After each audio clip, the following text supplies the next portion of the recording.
મારે જે કરવાનું છે એ કરવાનું જ છે. તમારે મોહનથાળ બનાવવો હોય તો એની ચાસણી જોતા આવડે, અને જ્યાં તાર બંધાયો તરત લોટ નાખો તો જ મોહનથાળ. અને પછી હજુ થવા દો, હજુ વાર છે, હજુ પછી તો પથરો થઈ જશે, કાં તો શીરો થશે ને કાં તો પથરો થશે. તમને ચાસણી જોતા આવડવી. સરદાર પટેલ જમીન ઉપરના માણસ હતા, ચાણક્ય જમીન ઉપરનો માણસ હતો. સરદારે કહ્યું કે આ કામ કરવાનું એટલે કરવાનું. અને કાશ્મીરની ચાસણી નહેરુજીના હાથમાં આપી દે. ચાસણી હજુ બંધાઈ જ નહીં, અને કદી એ લાગ્યું જ નહીં કે ચાસણી થઈ ગઈ. એના હજુ જુઓ, અરે ભાઈ પથરો થઈ ગયો, માથા ફોડી નાખ્યું. ચાણક્ય કહ્યું અર્થશાસ્ત્રમાં, દેશનો મંત્રી, વિત્ત મંત્રી, ખજાનચી એવો હોવો જોઈએ જે સંન્યાસીના કમંડલ જેવો હોય. અમારે સંન્યાસીનું કમંડલ તમે જોયું? મહારાજશ્રીએ કહ્યું ને, પણ હવે સંન્યાસ આખો બદલાઈ ગયો. પહેલો સંન્યાસ ના રહ્યો, એ તો બધો પુસ્તકોમાં રહી ગયો. પહેલા જે કમંડલ હતું એમાં પાણી ભરવાની જગ્યા મોટી, આમ ખૂબ જલ્દી ભરાઈ જાય, પણ પાણી બહાર કાઢવું હોય તો થોડું થોડું નીકળે. ચાણક્ય કહે છે ખજાનચી, વિત્ત મંત્રી સંન્યાસીના કમંડલ જેવો હોય. એમાં ભરાય તો જલ્દી, પણ બહાર કાઢવું હોય તો ધીરે ધીરે ધીરે ધીરે ધીરે પૈસો બહાર નીકળે. તો પેલા 18 કરોડ પ્રભાશંકર પટણી ભેગા કરી શકે, તો પેલા 55 અબજ હોંગકોંગમાં ભેગા થઈ શકે. હવે અત્યારે તો શું છે કે આવવાની જગ્યા આંકડી છે, બહાર કાઢવાની જગ્યા. બસ રોજ જાહેરાતો કરાવે ને પછી આવે બોલો છે. આપણે શું છે, આજની ઘડી ઘડિયાળની, કાલ કોને ખબર છે. ત્યાં જેટલું થાય એટલું જાહેરાત કરો. તળિયા છાટક તમારા દેવું મૂકીને માણસમાં ધ્યાન ક્યાં લખેલું છે. પણ એ કરવું તો કેવી રીતે કરવું? દેશની આવક વધારવી તો કેવી રીતે વધારવી? એટલે હોંગકોંગમાં જે સમૃદ્ધિ આવી એ મલ્ટીનેશનલ કંપનીઓના દ્વારા આવી, એ બેન્કિંગ પદ્ધતિના દ્વારા આવી, એ શેરોના દ્વારા આવી, એ વીમાના દ્વારા. માર્ક્સ અને ગાંધીજી આ બે જે અર્થતંત્ર કાઢ્યું એમાં અને આમાં આકાશ પાતાળનો ફરક છે. માર્ક્સે શું કર્યું કે જો તમારે દેશને સુખી કરવો હોય તો નીચેમાં નીચેનો જે માણસ છે એને પકડો, એને અડો. ગાંધીજીએ પણ કહ્યું કે જે નીચામાં નીચો સૌથી ગરીબમાં ગરીબ માણસ છે એને પકડો. એટલે બે એમને પકડવા ગયા. પણ બેમાં ફરક શું થયો કે માર્ક્સે ઉપરના માણસને ખતમ કરી નાખ્યું. એમણે કહ્યું કે આ ઉપરનો જે વર્ગ છે ને એ ભાર છે, એ શોષણખોર છે, એના ભાર નીચે આ નીચેના માણસો દબાય છે, માટે એ બધાને મારી નાખો, ખતમ કરી નાખો. અને મારી નાખો, ખતમ કરી નાખો, આખો ઉપલો વર્ગ જ કાઢી નાખો, કાં તો સાયબેરિયા મોકલી દીધો. એટલે હવે આ નીચેનો વર્ગ રહ્યો, ફેક્ટરીઓમાં મજૂરી કરો અને ખાઓ પીઓ મજા. એટલે 70 વર્ષમાં રશિયા તૂટી ગયો. તમે જુઓ, 70 વર્ષમાં. મારે હમણાં રશિયા જવાનું હતું. હવે 4-5 વર્ષથી થોડી સ્થિતિ સુધરી છે. આપણા ચડોતરના થોડાક ભાઈઓ પણ હવે ત્યાં રહેતા થયા છે. યુક્રેનમાં એક મારો ઓળખીતો છોકરો, મેં કહ્યું મારે આવવું છે જોવા માટે. મને કે હમણાં ઉતાવળ ના કરશો. મેં કહ્યું કેમ? હવા એવું નથી. આ લોકોને બ્રશ કરવાનું હમણાં 4-5 વર્ષથી ખબર પડી. બ્રશ જ નતા કરતા. કેમ? તો કે આમણે બધા મિસાઇલ બનાવ્યા, રોકેટ બનાવ્યા, ટેન્કો બનાવી, તોપો બનાવી, પ્લેનો બનાવ્યા, પેસ્ટ ના બનાવ્યા, જીવન જરૂરિયાતની વસ્તુઓ ના બનાવી. મજૂરો જ મજૂરો, મજૂરો જ મજૂરો, મજૂરો જ મજૂરો. મજૂરી કરો તો જીવન મરી જાવ, મજૂરી કરો જીવન મરી. હડતાલ પડાય નહીં, બોલાય નહીં, કઈ થાય નહીં, એક ગામથી બીજા ગામ જવાય નહીં, બધું નિયંત્રણમાં, કંટ્રોલમાં. એટલે આ તો લોકો બ્રશ કરતા જ નતા, બાજુમાં બેઠા હોય તો ગંધાયા. હવે 4-5 વર્ષથી આ ગર્ભાચોકના પરિવર્તન પછી આ લોકો બ્રશ કરતા થયા. મારા ઓળખીતા એક જાના પટેલ છે, એ ચોઈસ બનાવે છે, ચોઈસ નામનું પેલું. એ મને કહે કે હવે અમારું બધું રશિયામાં જાય છે. તમે કહો રશિયામાં તો આ તમારી કોઈ એટલી બધી સારી ક્વોલિટી ના કહેવાય, પણ કે ત્યાં ક્વોલિટીની જરૂર જ નથી. તો જે મોકલો તો એ બધું બરાબર છે. આ દેશની આ દશા કરી નથી. અમેરિકા આવું કેમ નથી? જર્મની કે બ્રિટન આવું કેમ નથી? આ બેનો ફરક શું? ઉપરનો વર્ગ ખતમ કરી નાખ્યો.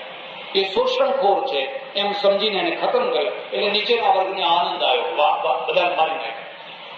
ગાંધીજીએ શું કર્યું? ઉપરના વર્ગને ખતમ ના કર્યો, કારણ કે એ તો અહિંસાવાદી હતા. ખતમ કરવાની એમની પાસે કોઈ વાત જ નથી. તો ઉપરનો વર્ગ રહેવા દીધો, પણ વધવા ના દીધો. એને વધવા નહીં દેવાનો. આપણે આ નીચેના વર્ગને પકડો અને નીચેના વર્ગને શું? ચરખો આપો, કોદાળી આપો, પાવડો આપો, એક ઘાણી ગાંચીની ઘાણી આપો, ખાલી આમ કરો, નાનું નાનું નાનું નાનું નાનું નાનું આટલું આટલું આટલું આટલું કઈ કર્યા કરો, બસ પેટ ભરાય એટલો જીવો. આ બે પદ્ધતિ ફેલ. ત્યારે અર્થતંત્ર પેલો ચાણક્ય શું કહે છે એનું એમ કહેવા મુદ્દાને સમજો કે અર્થતંત્ર છે, રોજીઓ છે, એ નીચેથી નથી આવતી, ઉપરથી આવે છે. પેલા લોકો નીચેથી રોજીઓ પેદા કરવા માંડે. માર્ક્સ અને ગાંધી નીચેથી રોજી પેદા કરે છે. પેલા લોકો શું કહે છે? રોજી ઉપરથી નીચે આવે છે. જેમ જેમ ઉપરનો વર્ગ મોટો થતો જાય અને એની જે આવશ્યકતાઓ છે એ નીચેના વર્ગની રોજીઓ બનતો જાય. એ નીચેના વર્ગની રોજીઓ એટલે ઉપરથી જેમ મેગ્નેટ છે એ નીચેના લોખંડને ઊંચકે એમ ઉપરનો વર્ગ નીચેના વર્ગને ઊંચો લાવે. જો તમે ઉપરનો વર્ગ કાઢી નાખો તો નીચેનો વર્ગ ખતમ થઈ જશે. ઓડની વાત કરો, 25 વર્ષ પહેલા, 50 વર્ષ પહેલા ઓડમાં કદાચ એક ગાડી નહીં હોય, એક કાર નહીં હોય. આજે તો 50-100 ગાડીઓ હશે, ટ્રકો હશે, ટેમ્પા હશે, ટ્રેક્ટર હશે, બુલેટ હશે, પેલા સ્કૂટરો હશે. આ બધું જે આવ્યું એક માણસને ફરવા માટે જે નથી આવ્યું એમાંથી રોજીઓ ઉભી થઈ. 200 ડ્રાઈવરો પોસાતા હશે, એક ગેરેજ ચાલતું હશે, એક પંચર વાળો ચાલતો હશે, એક ટાયર વાળો ચાલતો હશે.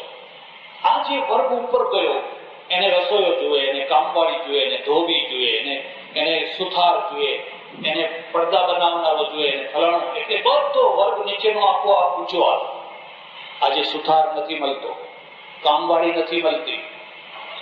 આજે તમે જોજો કળીઓ નથી મળતો. કેમ? કારણ કે આ વર્ગ ઉપરનો વર્ગ જેમ જેમ વધતો જાય એમ એમ નીચેના વર્ગની રોજીઓ આપોઆપ ઊંચી થતી. ભારતનું એક ખાસ સૂત્ર બદલવા જવાનું છે. ગરીબી હટાવો નહીં, અમીરી વધારો. અમીરી વધારો, ગરીબી આપોઆપ હટી જશે. અમીરી વધારો એટલે ગરીબી આપોઆપ હટી જશે. આ ઉપરનો વર્ગ છે ને એ સમર્થ વર્ગ છે, એ શક્તિશાળી વર્ગ છે, એ નીચેના વર્ગને આપોઆપ ઊંચો લાવશે. એટલે સજ્જનો, ભારતનો જે અર્થતંત્રનો એક બહુ મોટો પ્રોબ્લેમ, મોટો પ્રશ્ન, અને એને ઉકેલવા માટે આપણે મથી રહ્યા છીએ. છેલ્લા 4-5-6 વર્ષથી કંઈક ગાડી પાટા ઉપર ચાલતી દેખાય છે. પછી પાછી આ બધું અવ્યવસ્થામાં ગબડી પડી છે. પણ મનમોહન સિંઘે મારે કહેવું જોઈએ કે એ માણસે કંઈક આ ગાડીને પાટા ઉપર મૂકી છે. અને આપણે થોડો બોધપાઠ લીધો કે ભાઈ રશિયાના રવાડે ચડવાથી આ દેશ સુખી નથી થવાનો. એમ ખાલી કઈ ચરખો ચલાવીને આ દેશને કઈ સુખી નહીં બનાવી શકાય. આ દેશને જો ઊંચે લાવવો હોય તો તમારે મોટા પાયા ઉપર ઉદ્યોગો, મોટા પાયા ઉપર વેપાર, મોટા પાયા ઉપર મૂડીરોકાણ, અને આ બધું થશે તો આપોઆપ સમૃદ્ધિ આવવાની, આપોઆપ રોજીઓ આવવાની છે. નહીં તો તમે રોજીઓ નહીં ઉભી કરી શકો. અને આ સમર્થ રોજીઓ આવશે, આ શક્તિશાળી રોજી આવશે. એટલે ચાણક્ય લખ્યું છે, ચાણક્ય બહુ સાદું જીવન જીવીશ પણ પ્રજાને સાદું જીવન જીવવાનું નહીં શીખવાડું. જો પ્રજાને સાદું જીવન આટલા ચણા ફાકીને જીવી લો, બસ એક પોતળી પહેરીને જીવી લો, તો દેશ મરી જશે. આ તમે જયારે 10 જોડી કપડા રાખો છો એમાંથી એક દરજીને રોજી મળે છે.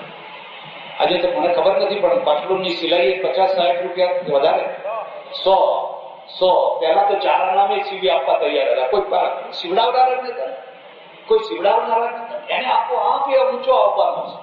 કારણ કે તમારા ઘરમાં 10 પાટલું છે, તમારા ઘરમાં 10 જોડા છે, 10 જાતના જોડા છે, એ પ્રજાને ઊંચી લાવશે. આ જે બેન્કિંગ પદ્ધતિ છે એ આખી પદ્ધતિ ક્રેડિટ ઉપર છે. કંપની, બેન્કિંગ, શેરો, વીમો, આ બધું ક્રેડિટનો ધંધો છે. જો ક્રેડિટ હોય તો આ ધંધો ચાલવાનો છે. પણ જો એમાંથી ક્રેડિટ ખસી ગઈ તો અડધા ધંધાઓ તૂટી પડશે. અને આ ધંધાઓ તૂટી પડશે તો પરદેશના ધંધાઓ અહીં પેસી જવાના છે. મલ્ટીનેશનલ કંપનીઓ ના આવવી જોઈએ, ના આવવી જોઈએ, ના આવવી જોઈએ, ભાઈ ના આવવી જોઈએ. પણ કેમ આવે છે? કારણ કે તમે પોતે એવી કંપનીઓ ઊભી કરી શક્યા નથી. આપણે જે ઊભું કરીએ છીએ એ કાં તો 6 મહિના કાં તો 12 મહિનામાં એનો માલ, એનો સામાન ડુપ્લિકેટ, એનું સ્ટાન્ડર્ડ નીચું, અને પછી એ આપોઆપ ફેંકી જાય છે. અગરબત્તી શરૂમાં બજારમાં આવે તો બહુ ખુશ્બુદાર હોય, પછી 1 વર્ષ થતા કોયલા જ રહી જાય છે. ફરી પાછું એનું નામ બદલી જાય. આ આખો ધંધો ક્રેડિટનો છે. તમારે બહારની બેંકોને ના આવવા દેવી હોય, કાયદાથી નહીં રોકી શકાય. કાયદાની તાકાત કેમ નથી? કારણ કે તમારે ગેટ કરાર કરવો પડે. તમારે દુનિયાની સાથે જો જીવવું હોય તો દુનિયાના માધ્યમથી જે નિયમો ચાલતા હોય એ નિયમો પ્રમાણે રહેવું.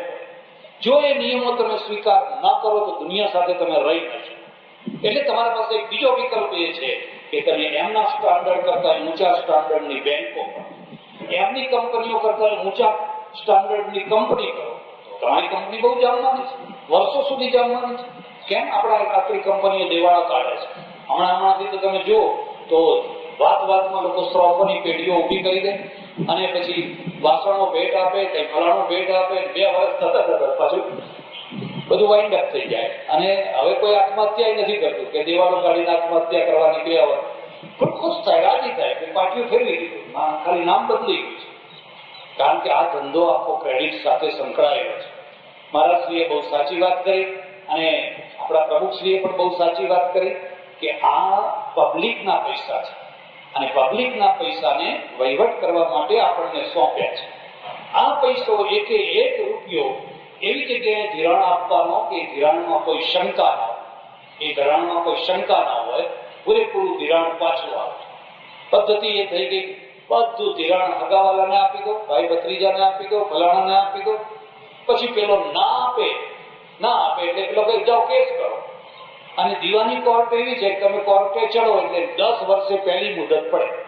તો હવે 10 વર્ષ તો પેલાની શાંતિ થઈ ગઈ.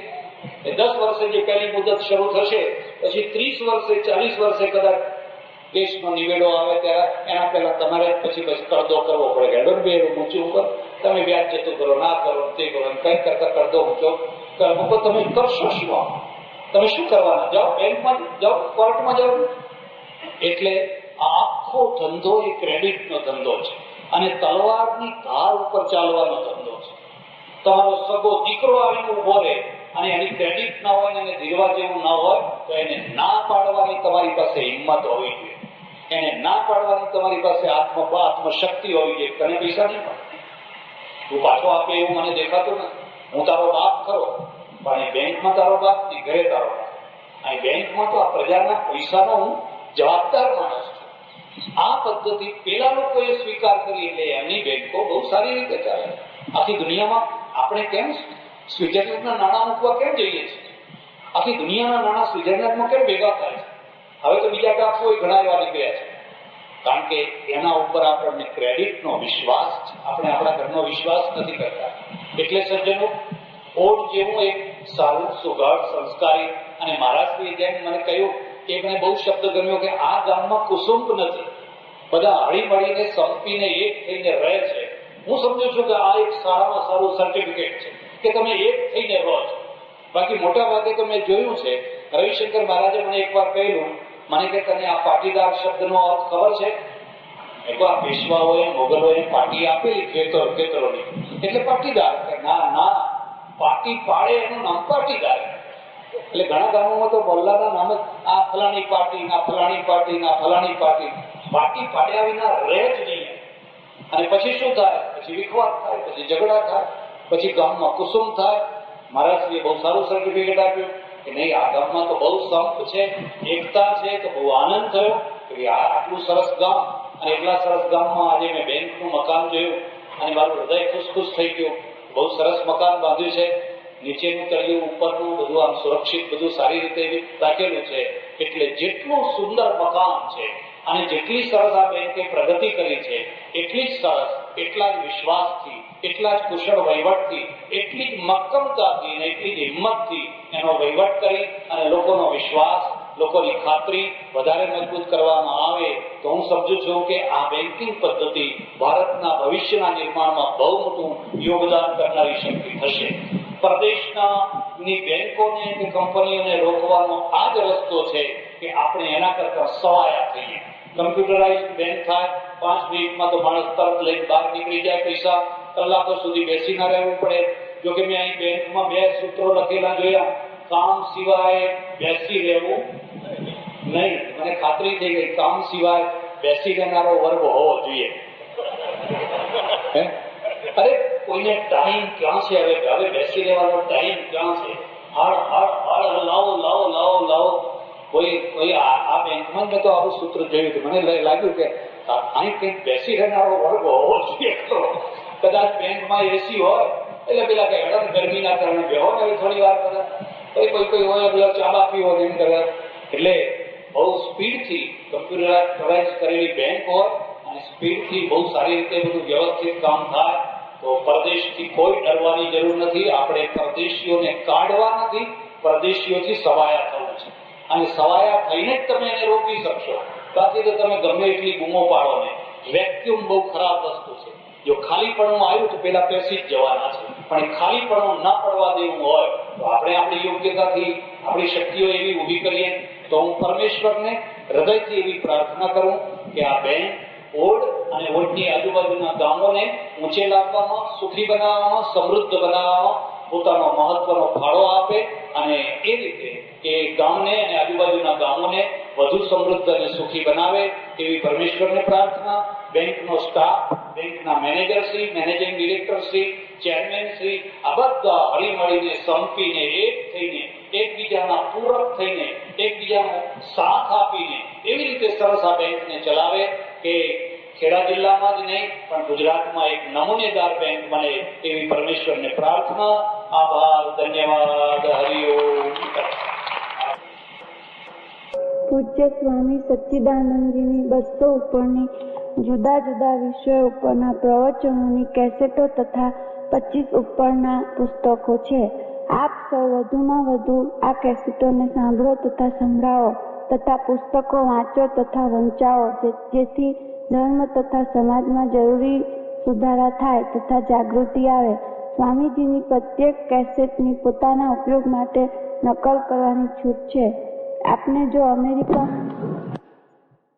તમે રાજા છો, તમે સેનાપતિ છો, તમે નેતા છો, તમે આગેવાન છો, તમે સમર્થ છો.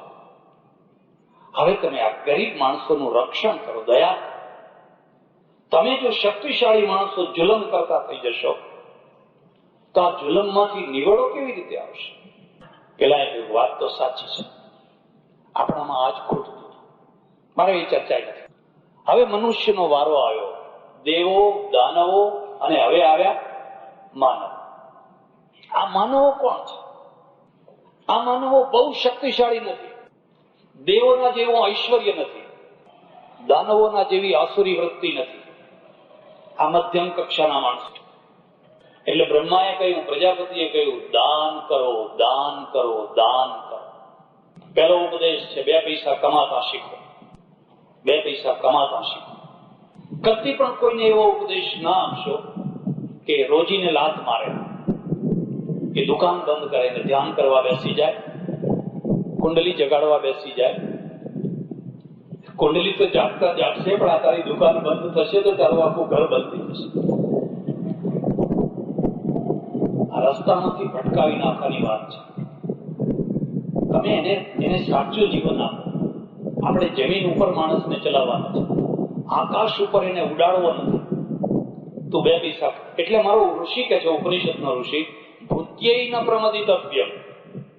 ભૂતિ એટલે ઐશ્વર્ય. ભૂત્યૈ ન પ્રમદિતવ્યમ. તું 2 પૈસા કમા. દેવ કાર્યે ન પ્રમદિતવ્યમ, પિતૃ કાર્યે ન પ્રમદિતવ્યમ. તું 2 પૈસા કમા. આજ સૌરાષ્ટ્ર 50 વર્ષ પહેલા કેવું હતું? આજ ધરતી, પથ્થરિયા ધરતી. ખેડૂતનો દીકરો જે ટ્રેક્ટર લઈને મંડ્યો, આજે લીલી છમ કરી નાખી. મગફળીના દ્વારા આજે તમે જુઓ કેટલા ઉદ્યોગો, કેટલા ધંધા, સૌરાષ્ટ્રની કાયા પલટ થઈ. જો હજુ પણ નર્મદા આવે અને બીજું બધું કામ થાય તો આ તો દેશ રળિયામણો થઈ જવાનો છે. અને જ્યારે તમે સુખી થાવ, સમૃદ્ધ થાવ, ત્યારે કોઈ પાપ નથી કરતા, કોઈ પ્રપંચ નથી કરતા. નીતિથી પૈસો કમાઈ શકાય, કમાવો જ જોઈએ. પણ હવે કમાયા પછી શું કરવું? કે દાનમ, તું દાન કર, દાન કર. શક્તિનો સદવ્યય. પેલાની પાસે જે બહોળાની શક્તિ છે ને, તું દયા કર. કોઈ અબળાની રક્ષા કર, કોઈ ગરીબની રક્ષા કર. પેલાની પાસે જે ઐશ્વર્ય પડ્યું છે એને કહ્યું તું દમન કર. તું દમન કર, માણસને કહ્યું તું દાન કર. એટલે સજ્જનો, આપણે માનવ છીએ, અને માનવ છીએ એટલે પેલા બ્રહ્માએ સીધો ઉપદેશ આપ્યો, તમારી પાસે જે કંઈ હોય એનું દાન કરો, શક્તિ પ્રમાણે દાન કરો. તો દાન તો આપણે કરીએ જ છીએ, તમારા વખાણ કરવા નથી કહેતો, પણ હું વાસ્તવિકતા કહું છું. આખા ભારતને કેટલી વાર અનુભવ કર્યા પછી કહું છું કે ગુજરાતમાં જેટલું દાન થાય છે ને ભારતના બીજા કોઈ ભાગમાં એટલું દાન નથી થતું. અને એટલે તમે બાવાઓ બધા કાઠિયાવાડમાં આવીને ચોંટીએ છીએ. બિહારના, યુપીના, ફલાણા, બંગાળના, ચલો કાઠિયાવાડમાં દમ લગાવો કે પગ લાંબા કરીને બેસવાનું, પટેલને કહેવાનું પગ દબાવો, તુમ દુનિયા વાલે ક્યાં જાનો. એટલે પેલો પાસે પગ દબાય, બાપુ બાપુ બાપુ. આટલું દાન આ ગુજરાતમાં થાય છે, પણ દુઃખ એ છે કે દાન જે રસ્તે થવું જોઈએ એ રસ્તે નથી થતું. કારણ કે સંદર્ભ બદલાઈ ગયા છે. પહેલાના સંદર્ભો જુદા હતા, આજના સંદર્ભો જુદા છે. અને પહેલાના સંદર્ભો આપણે ખોટા લઈને બેઠે, જો સાચા લઈને બેઠા હોત તો આપણી દુર્દશા ન થઈ. હવે શું સંદર્ભો બદલાઈ ગયા કે તમારું દાન બે લક્ષી હોવું જોઈએ. યા તો એ સમાજલક્ષી હોવું જોઈએ યા માનવતાલક્ષી હોવું જોઈએ. તમે પૈસો આપતા પહેલા વિચાર કરો કે આમાંથી સમાજ બેઠો થવાનો, આમાંથી સમાજનું ભલું થવાનું. તમે પૈસો આપતા પહેલા વિચાર કરો કે આમાંથી કોઈ માનવતા પેદા થવાની છે. અને જો આ બે માંથી એકે ન થતું હોય અને તમે જે દાન આપતા હો તો હું સમજુ છું કે હવે સંદર્ભ વિનાનું છે. તમે કેટલા યજ્ઞો કરો છો, કેટલા કરો છો, ખબર નહીં શું.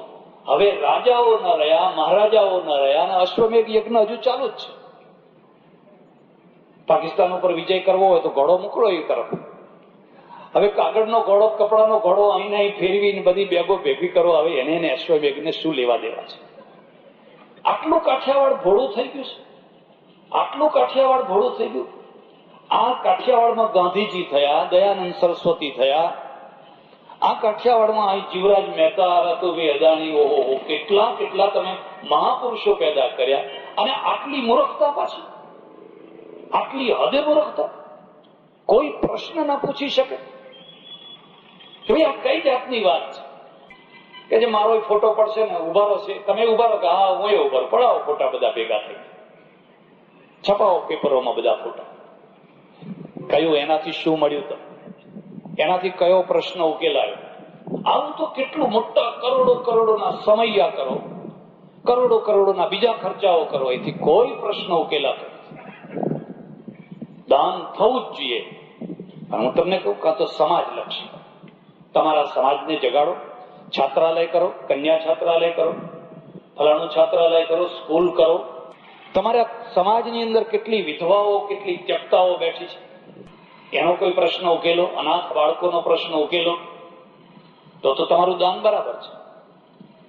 એ પ્રશ્ન ઉકેલવા માટે 7 સમુદ્ર પાર કરીને પેલા પાદરીઓ આવે, અને પાદરીઓ તમારા ગામમાં કે વનમાં કે જંગલમાં કે દૂર દૂર એમના થાણા થાપે, ત્યાં હોસ્પિટલો ઉભી કરે, સ્કૂલો ઉભી કરે, અને પછી તમારા માણસો છે એ ડાયલામાંથી ડેવિડ થઈ જાય, એ વાલજીમાંથી વિલ્સન થઈ જાય. અને પછી મોડે મોડે તમે બુમરાણ પાડો કે વટલાવી નાખ્યા, વટલાવી નાખ્યા. પણ આ ઘર જયારે લાગ્યું હતું ત્યારે તમે હતા કે આ વટલાવી કેમ નાખ્યા? આ તો બિચારાને સુધારી દીધા, એમને તો કેટલું એમને આપ્યું. તમારું દાન ઘણું છે, સમજણપૂર્વકનું ઓછું છે. અને સમજણપૂર્વકનું દાન છે એ સમાજલક્ષી છે, માનવતાલક્ષી છે. તમે કોઈ વાર તો વિચાર કરો, મહાત્મા ગાંધીજીએ કેટલા યજ્ઞો કર્યા હતા, સરદાર પટેલે કેટલા કર્યા હતા. અને હું એમ માનું છું કે મોટા મોટો યજ્ઞ એમણે કર્યો, રાષ્ટ્ર યજ્ઞ, રાજસુ યજ્ઞ ખરેખર એમણે કર્યો, અશ્વમેઘ યજ્ઞ ખરેખર એમણે કર્યો. પેલા ગોરાઓને અહીંથી બગાડી વગર આવું એમણે યજ્ઞનું રૂપાંતર કર્યું. એમણે કહ્યું નેત્ર યજ્ઞ, દંત યજ્ઞ, શ્રમ યજ્ઞ. તમારું ગામ ગંધાઈ રહ્યું છે, પાણીમાં બેક્ટેરિયા છે, રોગ ફાટી નીકળ્યા છે, આ કામ કરો ને, તો કે ના એ નથી કરવાનું. તો શું કરશો? તો કે બસ 8 દિવસની અખંડ કીર્તન કરવાના છે. અખંડ કીર્તન કરો, અખંડ કીર્તન કરો, પણ આ એ કરો. એટલે માનવતા લક્ષી દાન. આ જે બ્લડ બેંક છે, એક માણસ, આજે હું આવ્યો ત્યારે એક બહેન ને એક ભાઈ પોતાનું બ્લડ આપતા હતા. ખબર નહીં આ બ્લડ કોને જશે. એ બોટલ કોઈ હિન્દુને ચડશે, કોઈ મુસલમાનને ચડશે, કોઈ પારસીને ચડશે, કોઈ ખ્રિસ્તીને ચડશે, પણ જેને ચડશે એને જીવન મળશે. એક સ્ત્રી પ્રસૂતિમાં બ્લીડિંગ થઈ ગયું છે અને મરણ ને જીવન વચ્ચે ઝોલા ખાઈ રહી છે. અમરેલીની બ્લડ બેંકમાંથી ગરુડે ચડીને વેલા, આપણે નહીં પેલા ભજન ગાય છે ને, ગરુડે ચડીને વેલા, આ જે બોટલ છે, આ લોહી છે ને ગરુડે ચડીને જાય. અહીંયા તો આપણે ત્યાં એટલી બધી સગવડો નથી. પરદેશમાં તો હેલિકોપ્ટરો રાખેલા હોય, એટલે તરત જ હેલિકોપ્ટર એને ક્યાંથી ક્યાં લઈ જાય. અને એને જ્યાં એક બાટલો ચડાયો નહીં કે એને વિષ્ણુ ભગવાન મળ્યા, તરત જ એને નવું જીવન મળી જાય.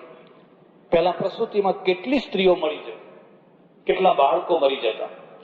હમણાં જેમ ત્રિવેદી સાહેબે કહ્યું, આ યુદ્ધોમાંથી આ રેડક્રોસ સોસાયટી થઈ, અને વાત તો સાચી જ છે ને. આ બધી સંસ્થાઓ પેલા લોકોએ ઉભી કરી. લાયન ક્લબ એમની, રોટરી એમની, જેસીસ એમની, આ રેડક્રોસ એમનો, એ બધી માનવતાવાદી પ્રવૃત્તિ કરનારી બધી સંસ્થાઓ એમણે ઉભી કરી. આપણે કઈ સંસ્થાઓ ઉભી કરીએ છીએ? આપણે અખંડ ધૂન વાળી સંસ્થા ઉભી કરીએ. કરો અખંડ ધૂન, વગાડો, મંજીરા વગાડો, અને આખી રાત. હું એનો વિરોધી નથી હો, ભગવાનનું નામ લેવામાં હું ઈચ્છું છું. પણ હું તમને એ વાત પણ કહું, યહૂદીઓના ધર્મમાં જે 10 સિદ્ધાંતો છે, એમાં જે યહોવા એમનો દેવ છે, અલ્લાહ, ખુદા, એ યહોવાએ કહ્યું તું જોખા યાદ રાખ, 10 સિદ્ધાંત હું તને આપું છું. એમાંનો એક સિદ્ધાંત છે, વગર જો તું મારું નામ ના લઈશ. આવો એક સિદ્ધાંત છે, તમે વાંચી જોજો. વગર જો તું મારું નામ ના લઈશ, મને મારું માથું ના ફોડી નાખીશ. કામ કરજે અને જયારે જરૂર પડે ત્યારે તું મને બોલાવજે, બાકીના ટાઈમે કર્તવ્ય કરજે.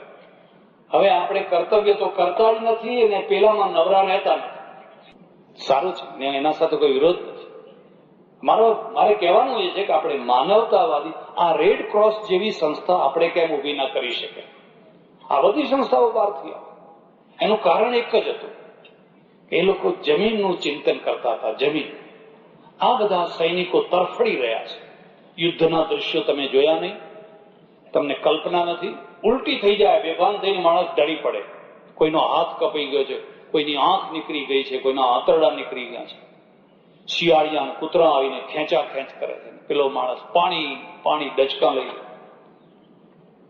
એ વખતે આ રેડ ક્રોસ સોસાયટી માનવતાનો ઝંડો લઈને પહોંચે, અને જેમ હમણાં ઉદ્દેશ્યો બતાવ્યા, હવે કોઈ શત્રુ નહીં, હવે કોઈ મિત્ર, હવે માત્ર માનવ. ગુરુ ગોવિંદસિંહજીની સેના લડે મોગલો સાથે, અને આજે તો ઘણું સારું થયું. આજે તો દરેક પલટનમાં આ વ્યવસ્થા હોય છે. આગળ લોકો લડતા જાય, અને લડેલો માણસ કોઈ ઘાયલ થઈને પડે તો લડનારો એને ના ઉઠાવી શકે. ઉઠાવે તો એને દંડ થાય, ઉઠાવનારા પાછળ આવે છે. એ આખી ગ્રુપ ટુકડી જુદી છે, પાણીવાળી, દવાવાળી એ જુદી છે. લડનારાએ તો આગળ જ જવાનું, લડતા. ગુરુ ગોવિંદસિંહજીને શીખ લોકો મોગલો સામે લડે, પછી લડાઈ બંધ થાય. ઉનાળાની ગરમી, લાય પંજાબમાં પવન લૂ ફૂંકાતી હોય, ત્યારે મસક વાળા છે ને પાણી પીવડાવે. મસકમાં પેલા બકરાની ચામડાની. અને એક શીખ એવો, મસકીયો એવો કે મોગલોને પણ પાણી પીવડાવે, મોગલ સિપાહીને પણ પાણી પીવડાવે. જખમી થયેલો, ઘાયલ થયેલો, કોઈ ફરિયાદ કરી દીધી, શિકાયત કરી, ચુગલી કરી. પેલો શીખ છે ને, એ તો પેલા દુશ્મનોને પાણી પીવડાવે છે. અને ગુરુ ગોવિંદસિંહે જે એમને બોલાવ્યો અને પૂછ્યું કે ખરી વાત છે કે તું દુશ્મનોને પાણી પીવડાવે છે? તેને કહ્યું, હા મહારાજ, પીવડાવું છું. અરે ત્યાં એક પાણીના પીપાની કેટલી કિંમત છે. આપણા માણસોને પીવડાવવું જોઈએ, દુશ્મનને પીવડાવવું જોઈએ. અને પેલો બહુ સરળતાથી એમની વાણી સંભળાવે છે, તમે કહ્યું છે કે મરતા માણસ સાથે શત્રુતા કે મિત્રતા ના હોય. મરતો માણસ તો અલ્લાહનો માણસ છે, એ તો ભગવાનનો માણસ છે. એ જયારે લડતો હતો ત્યારે આપણો દુશ્મન હતો. હવે તો એ છેલ્લા ડચકા લઈ રહ્યો છે 2 ઘૂંટ પાણી માટે. અને ગુરુજી ઉભા થઈને એને છાતીએ લગાવી દીધો, તે મારા ઉપદેશને પચાવ, તે મારા ઉપદેશને પચાવ. આ વ્યક્તિગત વાત થઈ, પણ પેલા એને આખી સંસ્થાનું રૂપ આપ્યું. આવો એકલ દુકલ કોઈ શીખ નીકળતો હશે, એકલ દુકલ કોઈ મુસલમાન નીકળતો હશે. આજે હિન્દુ મુસલમાનના તોફાન ફાટી નીકળે ત્યારે 2 પક્ષથી માર માર કરતું ટોળું આવતું હશે. એ તો ટોળા આવવાના જ છે, પણ એ ટોળામાં હિન્દુને બચાવનાર મુસલમાન અને મુસલમાનને બચાવનાર કોઈ હિન્દુ નીકળી આવતો હશે. આવા મારા ઘરમાં આવતો બચાવી લો. એકલ દોકલ એ તો કોઈ પેલા આખી સંસ્થા ઉભી કરી. આવા એકલ દોકલથી કામ નહીં ચાલે. એક દુનિયામાં એવી વૈચારિક ભૂમિકા વાળી સંસ્થા ઉભી કરો, જે સંસ્થા લોકોને એમ કે હવે મરતા માણસો સાથે ડંખ ના હોય, દુશ્મનાવટ ના હોય, એના સાથે વેર ના હોય, એના મર્દાને પણ પૂરેપૂરું માન આપવું જોઈએ, એને સન્માન આપવું જોઈએ, તો લડનારની પણ બહાદુરી દીપી ઉઠે. એટલે સજ્જનો, લશ્કરની જરૂરિયાત માટે ઉભી થયેલી આ સંસ્થા હવે સિવિલ ક્ષેત્રમાં આવી ગઈ, સામાન્ય ક્ષેત્રમાં આવી ગઈ.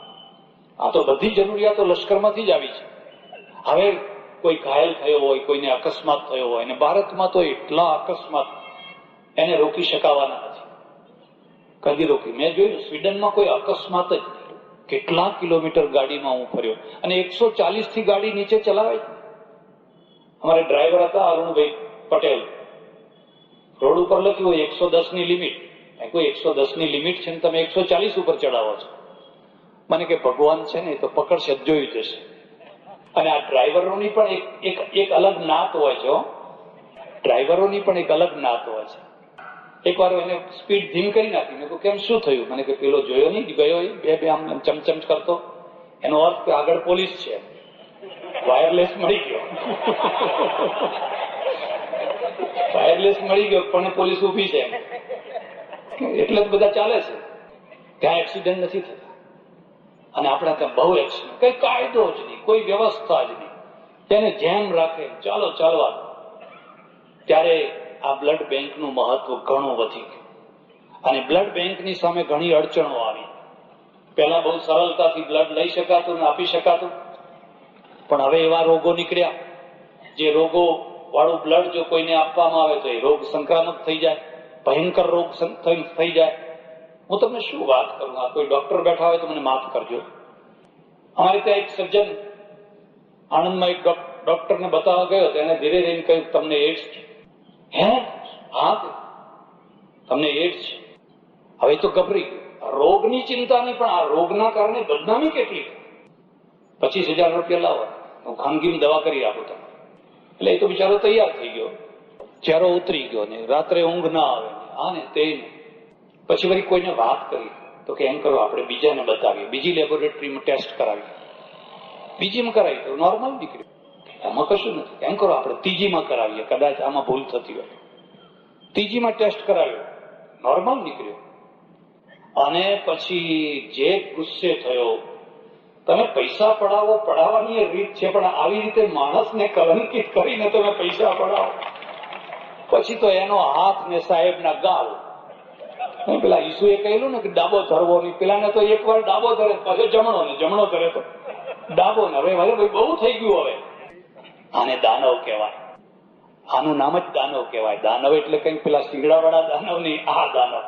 અરે કેટલી શ્રદ્ધાથી, કેટલા ભરોસેથી તમારા શરણે દર્દી આવે છે. તમે એનું સાચું નિદાન કરો. પૈસા લો પણ હકના લો ને સાચા લો. આવી રીતે તો ના લેવાય.